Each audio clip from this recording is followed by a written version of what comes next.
Hey, what's up, guys? So, coming to you today. This is the first video I'm doing as a newly married man. First time in my life, only time in my life. Very happy. Been a couple days, or been a few days since I posted anything. Like I said, I was getting married, so I'm back to work. So, on my way home, and I can post a video for you guys here. I'm going to do the what's next on undefeated WBC champion Devin Haney, the lightweight champion at 135. The reason I do this with Devin Haney, if you watch my Shut the Fuck Up video, Devin Haney, he is pretty much the secondary WBC champion at 135. And I think the WBC came out and was very clear about that when they pretty much called the Teofimo Lopez-Vasily Lomachenko fight an undisputed title fight, even though they had Devin Haney as their WBC champion, but Lomachenko was their champion in recess, and they said he really is the world champion. So now Teofimo Lopez took that title and has declared the not champion in recess, the franchise champion. I'm sorry.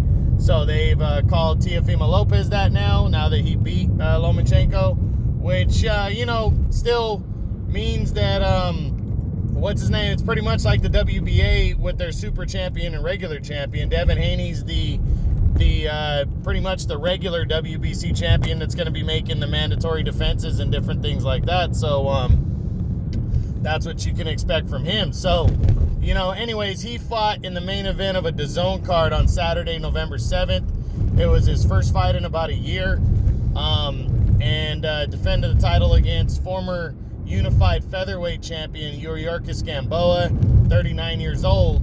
And, he pretty much, I didn't watch the fight. I had very little interest. It was one of those ones where I had to really be doing nothing in order to tune in for it, because I really didn't care, to be honest with you. Him fighting Yuriorkis Gamboa, just to me, I was not interested with the way he runs his mouth. Again, if you watch my Shut the Fuck Up video on Devin Haney, he needed to do a hell of a lot more than fight somebody like Yuriorkis Gamboa next. I was very disappointed in that he would fight him. Like I said, if it would have ended by an impressive knockout or something like that, I would have went back and watched it. But considering it was a one-sided 12-round decision, didn't really appeal to me too much. I apologize. I just wasn't that into it. And, he ended up walking away with a one-sided unanimous decision over an old man who's a blown-up featherweight. I think he should have knocked him out. Maybe the year off had something to do with it, but, to me, I really think he should have knocked Gamboa out, so I'm really unimpressed with the performance by Devin Haney. But all that being said, the big question is, what's next for Devin Haney? What is the WBC champion going to do next? And it seems like it's clear. It seems like he's going to be fighting against the winner of Luke Campbell and Ryan Garcia whenever that fight pops off. Now, I think Campbell tested positive for the coronavirus, so it was supposed to take place December 5th. That was for the interim WBC belt. The fight's still supposed to take place.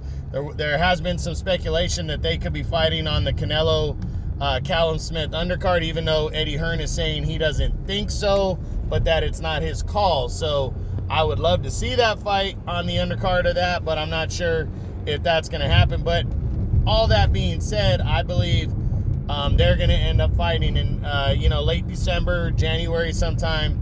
And then Devin Haney's going to get the winner is what it's supposed to be. Now, if for some reason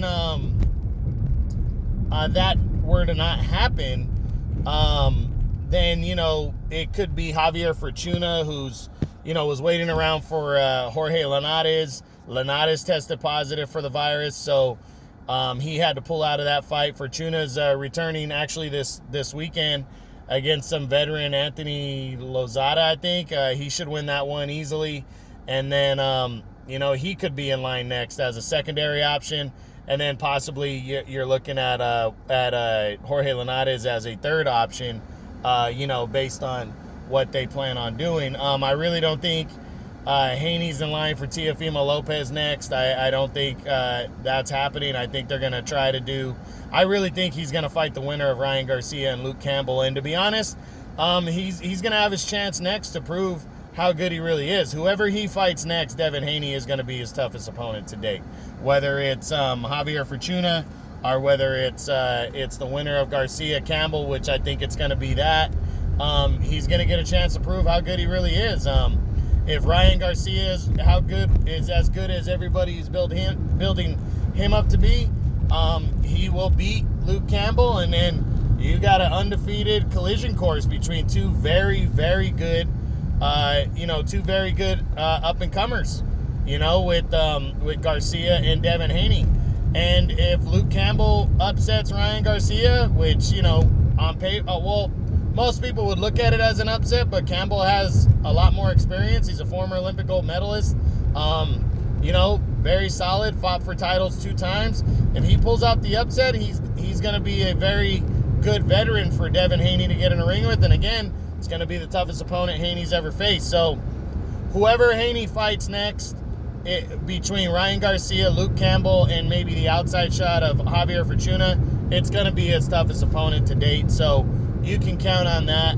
I'm expecting Haney probably to return based on the Garcia-Campbell fight. You're probably looking at, depending on how that fight ends, March at the earliest, I think, possibly April, May, in that area. But no matter what, it's going to be good. I believe it's going to be Devin Haney and Ryan Garcia. I really think that's going to be the fight. And it's going to be main event a DAZN card, and that should be good later next year. But Garcia's got to get through Luke Campbell to become the interim champion first, so we'll see. But all right, guys, that's it. That's the what's next on Devin Haney, the undefeated WBC secondary champion. All right, True Boxing, you've been hit with the truth.